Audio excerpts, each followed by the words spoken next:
Alam mo ba kung kailan dumarating ang totoong halimaw? Hindi yan bigla ang sumusulpot lang sa dilim.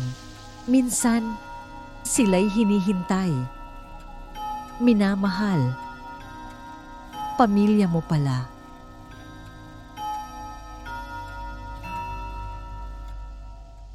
Sa isang lumang aparador, nakasilong si Lila. Tahimik. Nanginginig. May dugo sa braso niya. At habang umiiyak siya ng pabulong, may naririnig siyang mabagal na hinga mula sa labas.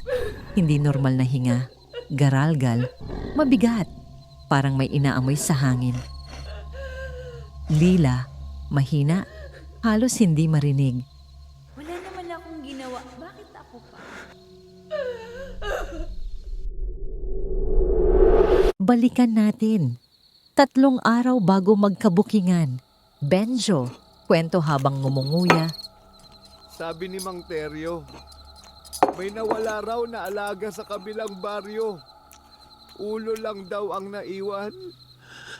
Lila, kunot no. Hayop? Benjo, nakanggisi. Di raw tao raw. Si Nanay Rosa, hindi siya tumawa. Imbes, tumayo siya. Lumapit kay Lila, dahan-dahan.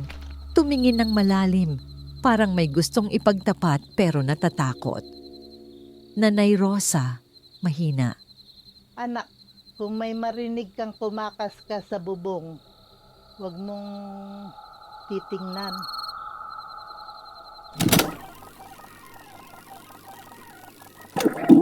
Gabi, sa likod bahay. Dugwan si Lila. Gasgas ang binti. Naglalakad siya papunta sa simbahan. Lila, hinihingal. Halos isuko na ang katawan. Konti na lang. Konti na lang. Tinig ng inay mula sa kakahuyan. Lila, anak, halika rito. Napahinto si Lila.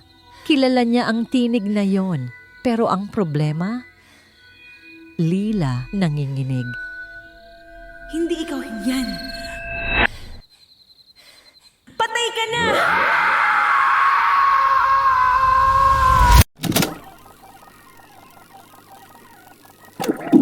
Bago pa ang lahat ng ito, isang linggo bago siya nagsimulang managinip ng dugo at pakpak.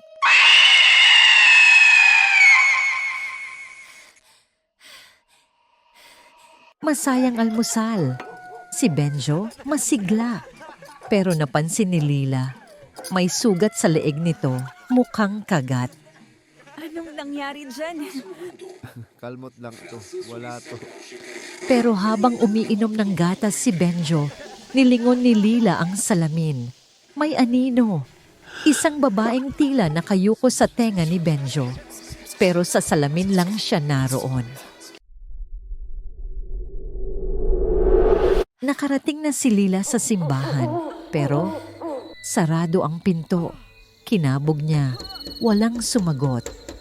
Paglingon niya, si Benjo, Benjo! putik-putik, nanginginig, pero may kakaiba sa mga mata. Naabutan na nila ako, Lila. Hindi mo sila kayang takasan. Ano? Nagsuka si Benjo, pero hindi suka, dugo at mga buhok. Unti-unti, umiitim ang balat ni Benjo. Pumipilipit ang katawan, parang may lumalabas sa loob niya.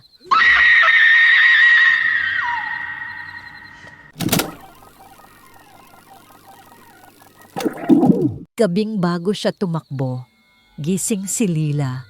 Narinig niya si Nanay Rosa, may binubulong sa altar. Anak, kung dumating ang oras, ikaw lang ang makakatapos ng sumpa. Inabot sa kanya ang itim na itak. Mabigat. Parang buhay ang hawak niya. Ano to, inay? Hindi mo pa naiintindihan, pero malapit mo nang malaman kung sino ka talaga. Balik sa simbahan. Hinila ni Lila ang kampana. Eko sa buong baryo pero walang tao. Ang sagot lang, katahimikan.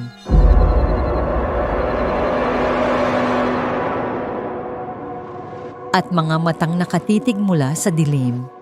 Mula sa taas ng kampanaryo, bumaba ang isang nilalang. Hindi lumalakad, parang dumudulas, parang ahas na may pakpak. Lila, halos hindi makahinga. Hindi ako sasama sa inyo! Bumulaga ang maraming nilalang. Tila mga taong tuyot, walang kaluluwa. Napapaligiran na si Lila, si Benjo, ang matandang tindera, ang kapitbahay, mga balat na parang papel, mga matang butas, walang laman. At ang nasa gitna nila, isang babaeng lumulutang. Mahaba ang buhok, walang muka. Mababang ugong, parang mula sa ilalim ng lupa. Tinig sa loob ng isipan ni Lila. Lila, anak, halika na.